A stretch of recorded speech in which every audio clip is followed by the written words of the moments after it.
Hi అండి, నమస్తే. Welcome to Priya's kitchen talks. ఇది మండే రోజు బాబుకి లంచ్ బాక్స్ లాగండి. లంచ్ బాక్స్లోకి సింపుల్గా నేను ఇక్కడ క్యారెట్ రైస్ చేస్తున్నాను. చాలా బాగుంటుంది.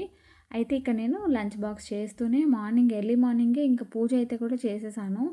పూజకంతా కూడా రెడీ చేసి పెట్టేశాను. తర్వాత వచ్చేసి ఇంకా పక్కన టీ కూడా పెట్టేశాను మా హస్బెండ్ కోసము. టీ పెట్టాను, బాబుకి పాలు కూడా కాంచి పెట్టేశాను. ఇంకా రైస్ చేయడం ఒకటే. టిఫిన్స్‌లోకొచ్చేసి ఆ రోజు ఉప్మా చేశానండి. ఇంకా ఉప్మా కూడా వీడియో అంతా ఏం చేయలేదు. జస్ట్ ఈ రైస్ రెసిపీ మాత్రమే నేను వీడియో షూట్ చేస్తున్నాను. అయితే ఇక్కడ నేను క్యారెట్‌ని బాగా తురిమేశాను. క్యారెట్‌ని సన్న ముక్కలుగా కట్ చేసుకోవడం కంటే ఈ రైస్‌కి తురుముకుంటే బావుంటుంది. మనం తినే ప్రతి ముద్దలోనూ బాగా క్యారెట్ వస్తది. ఎక్కువ క్వాంటిటీలో క్యారెట్ వస్తుంది. పిల్లలు కూడా ఏరి పక్కన పెట్టకుండా తురిమిందైతే ఈజీగా తినేస్తారు. చూడండి, ఈ విధంగా తురిమి పెట్టుకున్న తర్వాత ఆనియన్స్ కూడా కట్ చేసి పెట్టుకున్నాను. ఇంకేముంది, రైస్ కూడా పెట్టేసాడనే. రైస్ కొద్దిగా చల్లారిపోవాలి మనం కుక్ చేసే టైంకంతా. కాబట్టి రైస్ కుక్కర్లో పెట్టేశాను. తర్వాత తురుముకున్నవన్నీ కూడా పక్కన పెట్టుకున్నా. ఇప్పుడు స్టవ్ పైన ప్యాన్ పెట్టేసుకున్నాను. ఇంకా రెసిపీలోకి అయితే వెళ్ళిపోదాము. చాలా సింపుల్గా చేసుకోవచ్చు. ప్యాన్లోకి ఆయిల్ వేసుకున్న తర్వాత 1 స్పూన్ జీలకర్ర, గుప్పెడు కాజు వేసుకున్నానండి. బాబుకి ఇష్టం కాజు అంటే.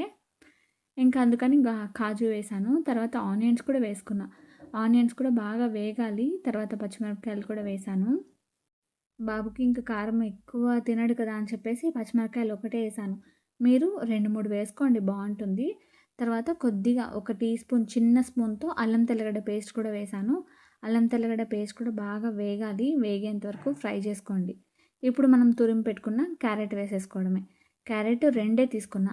బాబుకి ఒక్కడికే కదా కాబట్టి 2 మాత్రమే క్యారెట్ తీసుకున్నా. క్యారెట్ని కూడా మంచిగా ఫ్రై చేసుకోవాలి. లో ఫ్లేమ్లో పెట్టండి.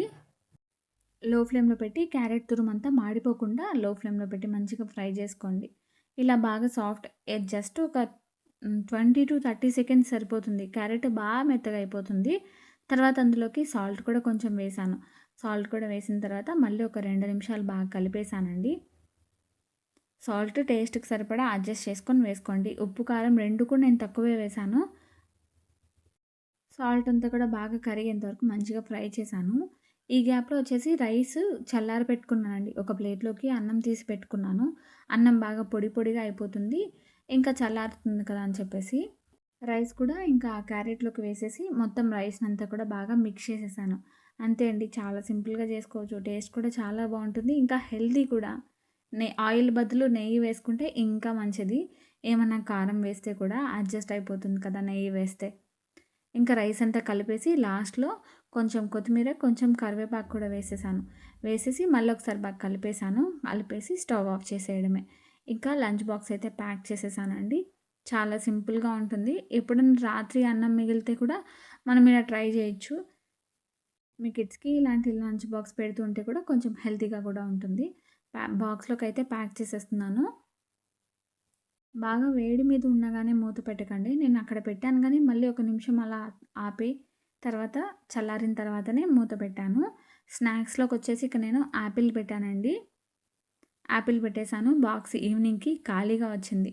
అంతే అండి వ్లాగు. నచ్చితే లైక్ చేయండి. మళ్ళీ నెక్స్ట్ వ్లాగ్‌లో కలుద్దాం. ఇంకా ఇలాంటి రెసిపీస్ ఏమైనా కావాలనుకుంటే కామెంట్ సెక్షన్. బాయ్.